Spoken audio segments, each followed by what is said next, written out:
আসসালামু আলাইকুম। রাজধানী এয়ারটেল কলেজের অনলাইন ক্লাসে আমার ব্যবসা শিক্ষার সকল ছাত্রছাত্রীদেরকে স্বাগতম জানাচ্ছি।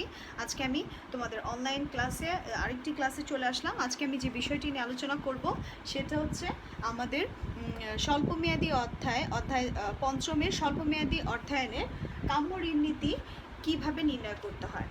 আমরা কিন্তু এই টপিকসটা আলোচনা করছি, যেটা কিনা আমাদের ম্যাথমেটিক্যাল বা গাণিতিক সমস্যার একটি সমাধান আমরা আজকে করব ইনশাল্লাহ।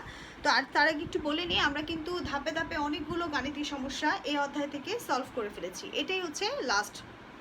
তো আমি একটু রিভিশনমূলক অধ্যায় তোমাদের এই অধ্যায় আলোচনা রাখবো। তার আগে তোমাদের এই অধ্যায়টির যে আলোচনাগুলো আজকে শুরু করছি সেটা শুরু করে দিই। আচ্ছা, কাম্য ঋণ নীতি এটা আমাদের কি? এটা এমন একটি ঋণ নীতি যে ঋণ নীতিতে ঋণের খরচটা সবচেয়ে কম হয়। আমরা যেমন জানি যে আমরা অনেকগুলো পয়েন্ট শিখেছি। কাম্য নগদ অর্থের পরিমাণটা কি, যেখানে সবচেয়ে নগদ অর্থ সবচেয়ে সর্বনিম্ন হাতে রাখলে যেটাতে আমার প্রতিষ্ঠান উৎপাদন কাজে কোনো ব্যাঘাত ঘটবে না। আর কাম্য ঋণ নীতিটা কি? ঋণ নীতিটা এমন হওয়া উচিত যেটাতে ঋণের যে ব্যয়টা, ঋণ নিলে কি করতে হয়, সুদ প্রদান করতে হয়, তো এই যে ব্যয়, এই ব্যয়টা সবচেয়ে কম হবে। তার মানে যে ঋণ নীতিতে ঋণের খরচটা সবচেয়ে কম হবে সেই ঋণ নীতিটাকে বলা হয় কাম্য ঋণ নীতি। কাম্য ঋণ নীতি অনুসরণ করে একটা প্রতিষ্ঠান ঋণের খরচটাকে কমাতে পারে, মানে হ্রাস করতে পারে। আর ঋণ নীতি যত বেশি উদ্ধার করা সম্ভব হবে, বিক্রয়ের পরিমাণ তত বৃদ্ধি পাবে। খরচটা কমবে, বিক্রয়ের পরিমাণ বৃদ্ধি পাবে, খরচ তত বৃদ্ধি পাবে। এবং যদি ঋণ নীতি উদ্ধার হয় তবে বিক্রয়ের পরিমাণ ও মুনাফা ও খরচ ততই বৃদ্ধি পাবে। আচ্ছা, অর্থাৎ ধারে বিক্রয়ের পরিমাণ যত বৃদ্ধি পাবে, মুনাফা ও খরচ তত বৃদ্ধি পাবে। আমরা যদি বিক্রয়টা ধারে করি তাহলে কিন্তু আমাদের মুনাফা এবং যে আমাদের বিক্রয় সেটাও কিন্তু বৃদ্ধি পাবে, পাশাপাশি কিন্তু আমাদের যে খরচটা সেটাও কিন্তু বৃদ্ধি পাবে। তো এই ঋণের যে মোট খরচ, এই ঋণের মোট খরচটার কিছু উপাদান রয়েছে, সেটা কি সেটা আমরা আলোচনা করব। তো চলো প্রথমে সংজ্ঞাটা কি এটা লিখি।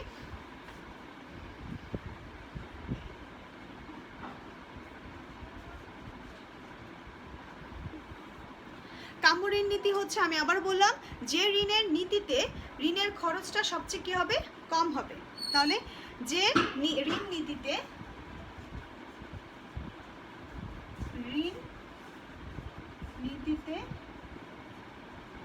ঋণের খরচ সবচেয়ে কম হয়, অর্থাৎ সর্বনিম্ন হয়। যে ঋণ নীতিতে ঋণের খরচটা সর্বনিম্ন হয় বা সবচেয়ে কম হয়, এই নীতি যদি অনুসরণ করা হয় তাহলে ঋণের খরচটা অবশ্যই কি হবে, হ্রাস পাবে, যা কমে যাবে এবং মুনাফা বৃদ্ধি করা সম্ভব হবে। পাশাপাশি আমাদের ঋণ নীতি যত উদ্ধার হবে তত কিন্তু বিক্রয়ের পরিমাণ, মুনাফা ও খরচ তত বৃদ্ধি পাবে। তো ঋণের মোট খরচের কিছু উপাদান রয়েছে।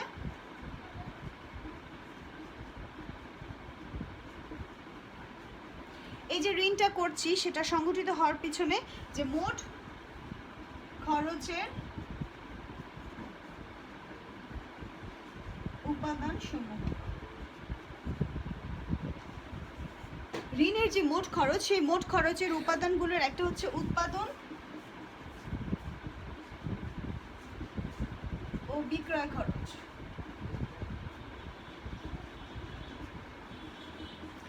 উৎপাদন খরচ ও বিক্রয় খরচ, দেখো বিক্রয় বৃদ্ধি পেলে উৎপাদনে কি হবে, বৃদ্ধি পাবে, ফলে উৎপাদন খরচ বৃদ্ধি পায়। বিক্রয়ের পরিমাণ যত বাড়বে পরিবর্তনশীল ব্যয় তত বৃদ্ধি পাবে। আর সুতরাং বিক্রয় বৃদ্ধির সাথে সাথে খরচ ও মুনাফাও কি হবে, বৃদ্ধি পাবে। আমি আবারও বলছি, উৎপাদন ও বিক্রয় খরচ, তোমার যদি উৎপাদন করতে চাও বেশি, বিক্রয় করতে হবে। তাহলে বিক্রয় যদি তুমি বৃদ্ধি করতে চাও তাহলে উৎপাদন বৃদ্ধি করতে হবে, বিক্রয় বাড়লে উৎপাদনও বাড়বে। ঠিক এরকম যে উৎপাদন বৃদ্ধির সাথে সাথে কিন্তু তোমার উৎপাদন করতে গেলে কি হয়, খরচ করতে হয়। তো এই খরচ কিন্তু কাঁচামাল ক্রয় করতে হয়, মজুরি প্রদান করতে হয়, আনুষঙ্গিক অনেক খরচ রয়েছে, তাই না? তো এই উৎপাদন করতে গেলে বিক্রয় বৃদ্ধি পাবে, তাহলে কি উৎপাদন করতে খরচও বৃদ্ধি পাবে। তাহলে এটা কি বোঝালো, যে উৎপাদনের সাথে জড়িত যে খরচগুলো, যেমন পরিবর্তনশীল খরচ, এই পরিবর্তনশীল ব্যয়টাও কিন্তু বৃদ্ধি পাবে। তার জন্য আমাদের এমন একটা ঋণ নীতি সেট আপ করতে হবে যে ঋণ নীতিতে আমাদের এই উৎপাদন খরচটা বিক্রয় খরচের সাথে সাথে যে সর্বনিম্ন হয় সেটা আমরা এই ঋণ নীতিতে শিখবো। এটাই হচ্ছে এই ঋণ নীতির খরচের উপাদানের একটি হচ্ছে উৎপাদন ও বিক্রয় খরচ। তারপরেরটা হচ্ছে প্রশাসনিক খরচ।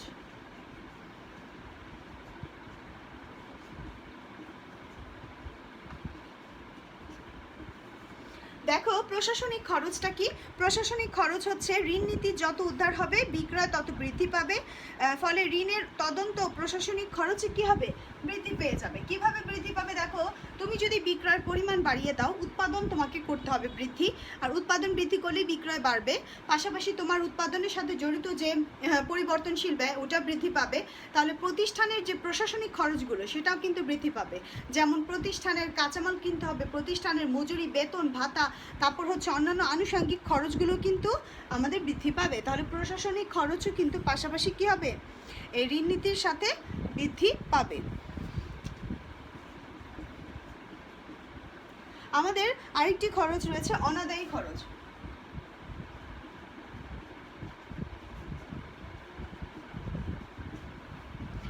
অনাদায়ী খরচটা কি? ঋণ নীতি যত বেশি উদ্ধার হবে ধারে বিক্রয়ের পরিমাণও তত বেশি বৃদ্ধি পাবে, ফলে ঋণ আদায় না হওয়ার সম্ভাবনাও তত বেশি হবে, অর্থাৎ অনাদায়ী খরচ বৃদ্ধি পাবে।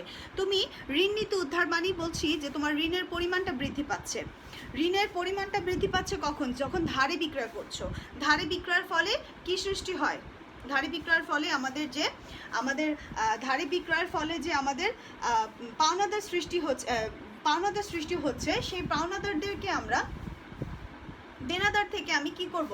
আমাদের দেনাদার থেকে আমাদের যে সৃষ্টি হবে সেখান থেকে কিন্তু অনাদায়ী খরচটা সৃষ্টি হয়, যেটা আমাদের প্রাপ্য হিসাব সৃষ্টি হচ্ছে। তো অনাদায়ী খরচ কখন সৃষ্টি হচ্ছে? যখন তুমি প্রাপ্য হিসাবের টাকাটা পাবে না। ধারে বিক্রয় করেছো, এখন তুমি প্রাপ্য হিসাব থেকে যে টাকাটা পাবে সেটা তোমাকে আর দেওয়া হচ্ছে না, তাহলে তোমার অনাদায়ী খরচও বৃদ্ধি পাবে। উৎপাদন যখন বাড়বে, বিক্রয় যখন তুমি বাড়বে, তখন বিক্রয় সবসময় তো আর আমার নগদে বিক্রয় হবে না, সেটা ধারে বিক্রয় হবে। তো ধারে বিক্রয় হলে অনাদায়ী খরচও বৃদ্ধি পাবে। তাহলে এই সকল খরচ যাতে আমার হ্রাস করে প্রতিষ্ঠানের ঋণের খরচটাকে যাতে কমানো যায়, এটা কিভাবে করা সম্ভব সেটাই হচ্ছে আমরা শিখব, যেটা কিনা বলা হয় কাম্য ঋণ নীতি। যে ঋণ নীতিতে ঋণের খরচ সবচেয়ে কম হবে সেটাই আমরা শিখবো এগুলো হ্রাস করার মাধ্যমে। চলো এটি ছক আকারে আমি অঙ্ক করব। তার আগে তোমাদের অঙ্কটা দেখাচ্ছি। আমি সৃজনশীল থেকে, তোমাদের বই থেকে একটি সৃজনশীল তুলে রেখেছি। সৃজনশীলটি দেখো এমন, সৃজনশীল পেজ নাম্বার হচ্ছে 495, 12 নম্বর সৃজনশীল। ওকে, জাতীয় লিমিটেডের বার্ষিক ধারে বিক্রয় 10 লক্ষ টাকা। কোম্পানি বর্তমান ঋণ নীতির সাথে নতুন একটি ঋণ নীতি বিশ্লেষণ করছে। নিম্নে কোম্পানি বর্তমান ঋণ নীতি ও পরিবর্তিত ঋণ নীতি দেওয়া হলো। ঋণ নীতি দুইটা দেওয়া আছে, একটা হচ্ছে বর্তমান আর একটা হচ্ছে পরিবর্তিত। যেটা পরিবর্তিত মানে পরিবর্তন হয়েছে। বর্তমান নীতি অনুসারে বার্ষিক ঋণ আদায় খরচ, যেটা টাকায় দেওয়া আছে কত? 22,000। পরিবর্তিত নীতি অনুযায়ী 30,000। ঋণ আদায় গড় সময় দিনে দেওয়া আছে 90 দিন আর হচ্ছে 45 দিন পরিবর্তিততে। অনাদায়ী অন্যান্য খরচ 3% আর হচ্ছে 2% পরিবর্তিততে। তাহলে এই দুইটা কিন্তু অবস্থা, একটা হচ্ছে বর্তমান আর একটা হচ্ছে পরিবর্তিত। নিচে কি বলেছে দেখো, নিচে বলেছে প্রাপ্য বিলের বিনিয়োগ সুযোগ ব্যয় 12%। আমরা যে প্রাপ্য বিল মানে আমরা যে বিক্রয় করেছি ধারে, সেই ধারে বিক্রয়ের ক্ষেত্রে জানি অনাদায়ী পাওনা, এই যে অনাদায়ী খরচের ক্ষেত্রে এই বিনিয়োগ সুযোগ ব্যয় হচ্ছে আমাদের কত? 12%। জাকিয়া লিমিটেডের কোন ঋণ নীতি অনুসরণ করা উচিত তা বিশ্লেষণ করো। এই যে জাকিয়া কোম্পানির ব্যবস্থাপক বার্ষিক ধারে বিক্রয় করে 10 লক্ষ টাকা, তার দুইটা নীতির মধ্যে সে কোন নীতিতে তার ঋণের পরিমাণটা সবচেয়ে কম হবে সেটা সে অনুসরণ করতে চাচ্ছে, সেটা বিশ্লেষণ করতে বলেছে। তাহলে আমাদের এই দুইটা ঋণ নীতি নির্ণয়ের আমাদের কাম্য ঋণ নীতি নির্ণয় করতে হবে। তো যেটা আমরা তালিকার মাধ্যমে করব। তো চলো কিভাবে এই তালিকাটি করব, এবং একটা কথা বলে দিই, এই ধরনের অঙ্ক এরকম চেহারারই আসে, যেটা দেখে আমরা শুধু ঋণ নীতিটা নির্ণয় করব। আর প্রশ্নে বলেই দিবে, এখানে যেমন বলে দিয়েছে, দেখো এখানে কি বলেছে যে কোন জাকিয়া লিমিটেড কোন ঋণ নীতি অনুসরণ করা উচিত। তাহলে এখানে আমাদের ঋণ নীতি নির্ণয় করতে হবে। তো চলো করি। আমি একটু পেজগুলোর জন্য পুরোটা মুছে দিচ্ছি, আমার আজকে জায়গা লাগবে তাই। সমাধান সৃজনশীল 12, পেজ নাম্বার হচ্ছে 495। আবারও লিখে দিলাম, দেখো কাম্য ঋণ নীতি নির্ণয়।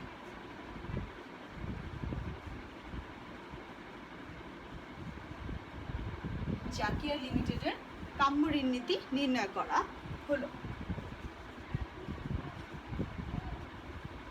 আমরা প্রথমেই ঘর করব, যেহেতু দুইটা নীতি তাহলে দুইটা ঘরই হবে। দেখো প্রথমে লিখব বিবরণ,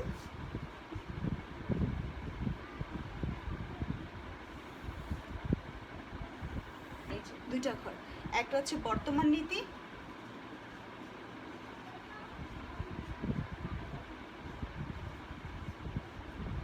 আর একটা হচ্ছে পরিবর্তিত।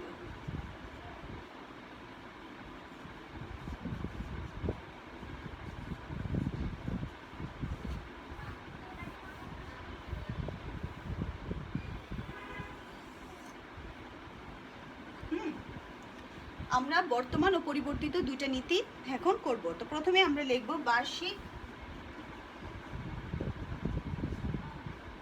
বার্ষিক ধারে বিক্রয়।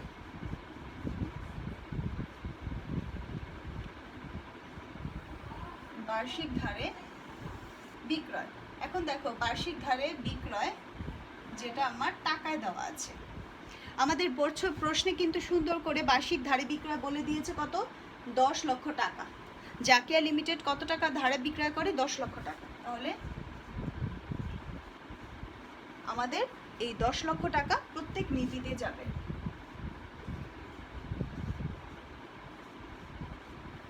এটা ঠিক আছে?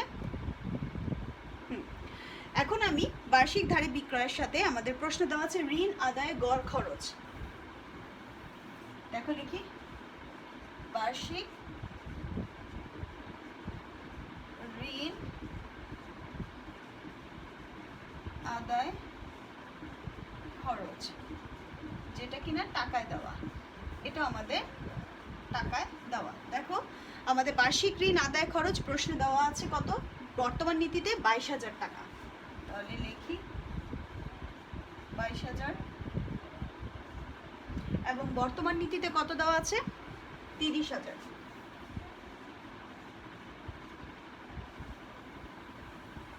এটা কিন্তু আমাদের প্রশ্নে দেওয়া আছে, গিভেন এ পর্যন্ত প্রশ্নে দেওয়া আছে। আচ্ছা, এখন আমরা কি করব, ঋণ আদায়ের গড় সময়।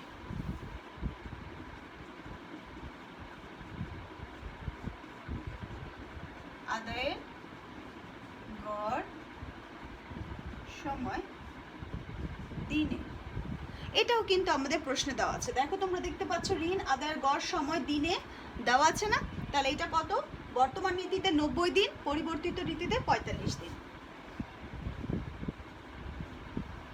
45 সরি। এই হচ্ছে আমাদের বর্তমান ও পরিবর্তিত নীতিতে ঋণ আদায়ের গড় সময় দেওয়া আছে। এই ইনফরমেশন দুটা কিন্তু আমাদের, এই তিনটা ইনফরমেশন কিন্তু দেওয়া আছে প্রশ্নে, এই যে এখানে দেওয়া আছে। তো এখন আমি কি করব, এখন আমি এটা থেকে গড় প্রাপ্য বিলের আবর্তন, এই একটা জিনিস ক্যালকুলেট করব। দুইটা জিনিস আমাদের ক্যালকুলেট করতে হবে। দেখো কি, গড় প্রাপ্য বিলের আবর্তন। তোমরা সিরিয়ালি জিনিসটা মনে রাখবে, এটা মুখস্থ করে ফেলবে যে কি কি পরে আসবে। প্রথমে আসবে বার্ষিক ধারে বিক্রয়, ওকে, এটা প্রশ্নে দেওয়া থাকবে। বর্তমান ও পরিবর্তিততে সেম। বার্ষিক ঋণ আদায় খরচ, এটাও তোমার প্রশ্নে দেওয়া থাকবে, তুমি শুধু বসাবে বর্তমান ও পরিবর্তিত কত। ঋণ আদায়ের গড় সময় দিনে দেওয়া থাকবে, তোমরা এটা বসাবে। যদি বলা থাকে মাসে, ধরো এখানে বলা থাকলো বর্তমান নীতিতে 3 মাস, 3 মাস সমান সমান 90 দিন, ঠিক ওরকম পরিবর্তিত নীতিতেও বলা থাকলো 3 মাস, 3 মাস সমান সমান 4 মাস, 4 মাস সমান সমান 120 দিন। তাহলে এখানে কিন্তু আমাদের বলা থাকবে জিনিসগুলো, এই তিনটা। তারপরে এটা কি, প্রাপ্য গড় বিলের আবর্তন, এটা বের করব কিভাবে, এটা বের করার নিয়ম হচ্ছে 360 ডিভাইডেড বাই ঋণ আদায়ের গড় সময়। কিভাবে বের করলাম দেখো, 360 ডিভাইডেড বাই ঋণ আদায়ের গড় সময়। তার মানে প্রাপ্য গড় বিলের আবর্তন, গড় প্রাপ্য বিলের আবর্তন বের করার সূত্রটি কি? 360 ডিভাইডেড বাই ঋণ আদায়ের গড় সময়। ঋণ আদায়ের গড় সময় দেওয়া আছে না, আর 360কে আমরা ভাগ দিব। দ্যাট মিনস তোমার এখানে 360 ডিভাইডেড বাই 90 কত হয়? আবার 360 ডিভাইডেড বাই 45 কত হয়? এটা বের করে বসাতে হবে। তাহলে 360 ভাগ 90 4, ঠিক অনুরূপভাবে 360 ভাগ 45 8। দেখেছো কত ইজি? এই যে এখন আমি বের করব কি? গড় প্রাপ্য বিলের পরিমাণ। এটা বার, আবর্তন তো সবসময় বারে আসে। ওকে, গড় প্রাপ্য বিলের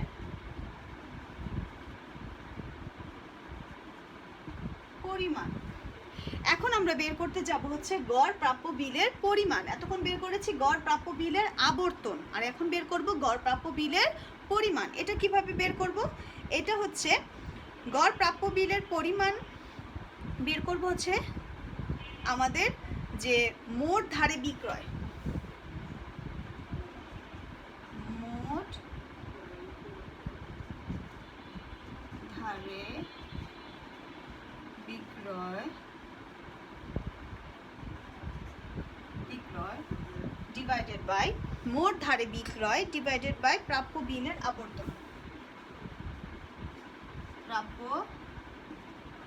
বিলের আবর্তন। তার মানে সূত্রটা কি লক্ষ্য করেছো? মোট ধারে বিক্রয় ভাগ প্রাপ্য বিলের আবর্তন। তাহলে আমরা এটা বের করব কিভাবে? দেখো,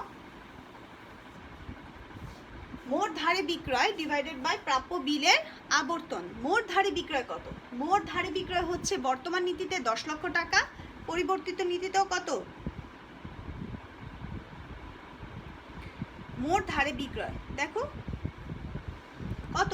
10 লক্ষ টাকা, আর বর্তমান নীতিতেও 10 লক্ষ, পরিবর্তিত নীতিতেও 10 লক্ষ। তাহলে আমাদের মোট ধারে বিক্রয় কত বলো? 10 লক্ষ ডিভাইডেড বাই প্রাপ্য বিলের আবর্তন কত? 4 বার কত হয়? আবার এটাও 10 লক্ষ ভাগ 8 বার, তাহলে এটা কত হয়? এবার বুঝতে পারছো জিনিসটা কিভাবে বের করছি? গড় প্রাপ্য বিলের পরিমাণটা বের করব কিভাবে? মোট ধারে বিক্রয়কে, এই মোট ধারে বিক্রয়কে প্রাপ্য বিলের যে আবর্তন, এই যে 4 বার আর 8 বার বের করেছি ওটাতে ভাগ দিচ্ছি। তাহলে কত আসে দেখো? 10 লক্ষ ভাগ 4, 2,50,000। তারপরে এটা হচ্ছে 10 লক্ষ ভাগ 8, আমাদের হচ্ছে 1,25,000। তাহলে আমাদের এখানে আমাদের 2,50,000 আর এটা হচ্ছে 1,25,000, যেটা কিনা গড় প্রাপ্য বিলের পরিমাণ বের হয়। এখন আমি কি বের করব দেখো, লাস্ট যেটা সেটা হচ্ছে 3টা জিজি, সেটা হচ্ছে 1 নাম্বার। এখন আমি নাম্বারিং করব। এখন থেকে আমার নাম্বারিং করতে হবে প্রাপ্য বিলের বিনিয়োগ সুযোগ ব্যয়। প্রাপ্য বিলের বিনিয়োগ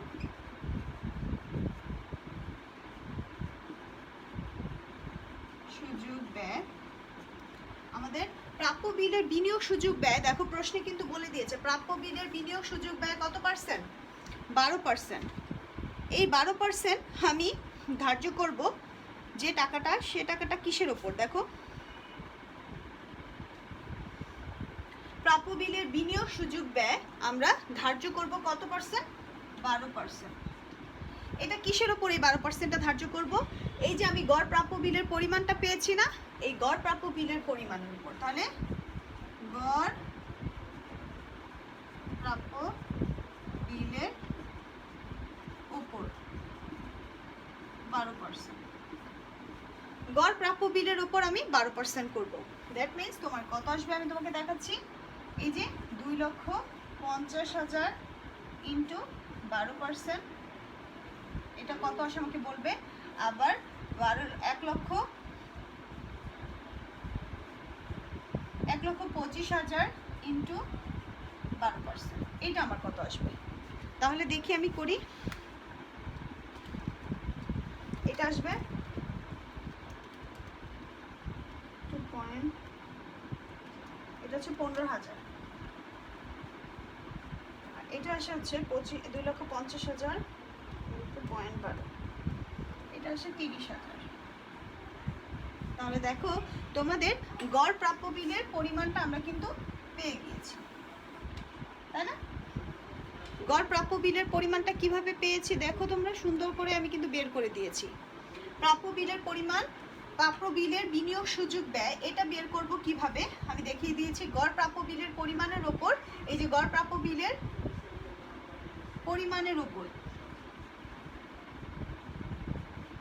পরিমাণ, গড় প্রাপ্য বিলের পরিমাণ ইন্টু 12%, এই 12%টা আমি গড় প্রাপ্য বিলের পরিমাণের উপর ধরেছি, যেটা বেরোচ্ছে 30,000, আর 1,25,000 টাকার উপর 12% করলে 15,000 টাকা আসে।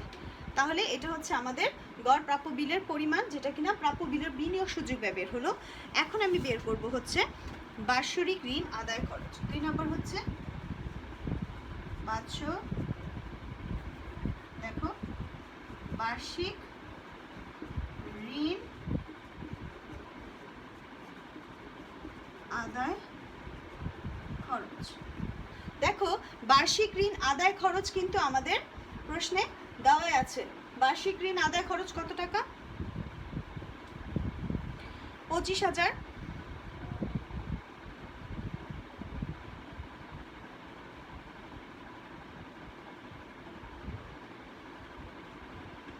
আমরা কিন্তু বসিয়েছি, আবার দেখো লিখছি 22,000, আরেকটা হচ্ছে কত 30,000।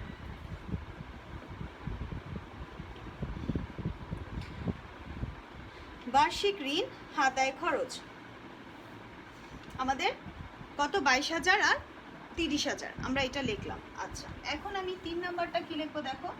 বার্ষিক ঋণ আদায় খরচ তো আমাদের প্রশ্নে দেওয়াই আছে, আমি আবারও লিখছি দেখো। আচ্ছা, তারপরে এটা হবে অনাদায়ী ও অন্যান্য খরচ।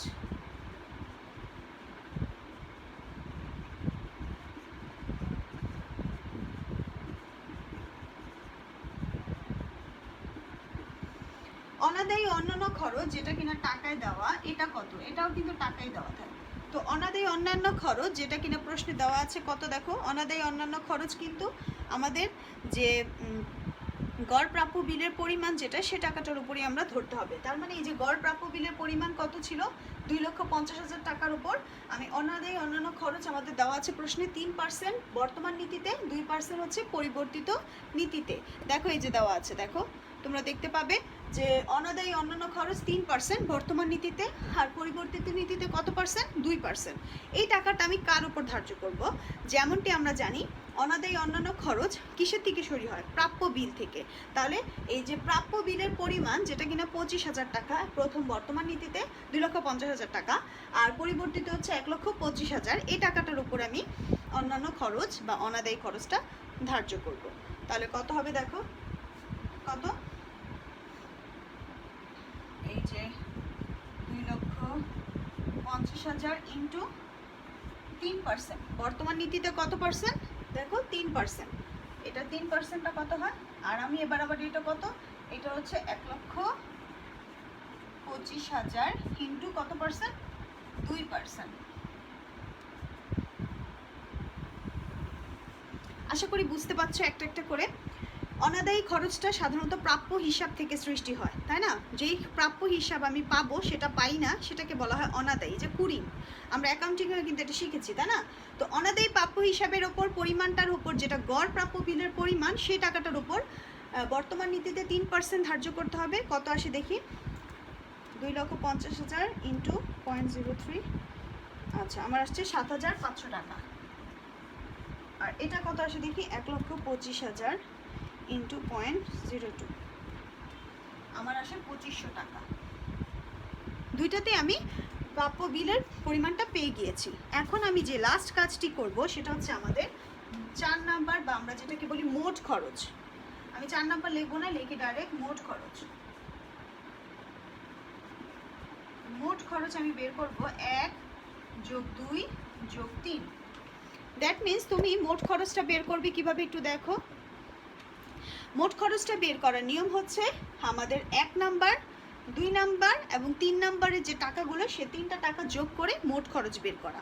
দ্যাট মিন্স প্রাপ্য বিলের বিনিয়োগ, সুযোগ ব্যয়, বার্ষিক ঋণ আদায় খরচ এবং অনাদায়ী অন্যান্য খরচ, এই 3টা খরচ আমি যোগ করে মোট খরচটা বের করব। তাহলে আমাদের কত আসে? 1 নাম্বারে আমাদের প্রাপ্য বিলের পরিমাণ, প্রাপ্য বিলের বিনিয়োগ সুযোগ ব্যয় 30,000 টাকা যোগ 22,000 টাকা যোগ 7,500 টাকা। এখানে আমি করে দিচ্ছি ছোট্ট করে 30,000 যোগ 22,000 যোগ 7,500। কত আসে দেখি?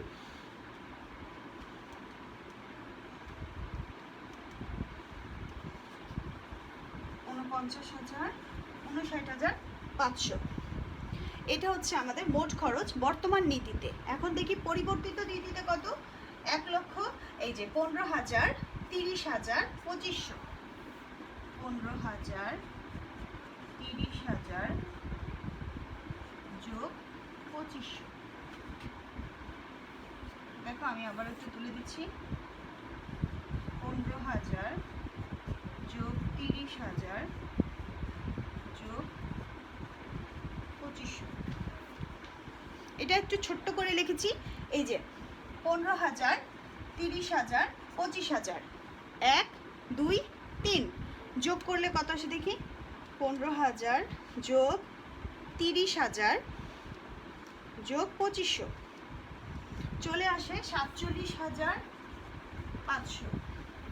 তার মানে তোমার মোট খরচ কিন্তু তুমি নির্ণয় করে ফেলেছো। মোট খরচ আমাদের বর্তমান নীতিতে হচ্ছে 59,500 আর পরিবর্তিত নীতিতে 47,500। এখন তুমি সিদ্ধান্ত নাও যে ঋণ নীতিতে ঋণের খরচ সবচেয়ে কম হয়। ঋণের খরচ কি হয়? সবচেয়ে কম হয়। তাহলে কোন নীতিতে ঋণের খরচটা কম হয়েছে? আমাদের পরিবর্তিত নীতিতে। কোন নীতিতে? দেখো 47,500 টাকা পরিবর্তিত নীতিতে আমার ঋণের খরচটা কি হয়েছে? সবচেয়ে কম হয়েছে। তাহলে আমি জেসমিন কোম্পানির সিদ্ধান্ত কি হবে? জাকিয়া লিমিটেডের সিদ্ধান্তটা কি হবে? জাকিয়া লিমিটেডের সিদ্ধান্ত হবে যে পরিবর্তিত নীতিতে ঋণের খরচ 47,500 যা সর্বনিম্ন। এটাই হচ্ছে সিদ্ধান্ত, যা গাণিতিক সহকারে ব্যাখ্যা দিলাম। তো এই টিউটোরিয়ালটা তোমরা দেখো এবং এই অঙ্কগুলোর সমাধান করো। সৃজনশীল আমি সলভ করে দিয়েছি, উদাহরণ দেওয়া আছে। তো আমি একটি কর্মপত্র দিচ্ছি, কর্মপত্রটি তোমাদের বইয়ে আমি একটি উদাহরণই দিচ্ছি, সৃজনশীলই দিচ্ছি। সৃজনশীল হচ্ছে 16, সৃজনশীল 16, পেজ নাম্বার হচ্ছে 496। এটা সেম। এই অঙ্কটি তোমরা আশা করি বাসায় সমাধান করবে। তো আজকে এই পর্যন্তই বিদায় নিচ্ছি। আসসালামু আলাইকুম।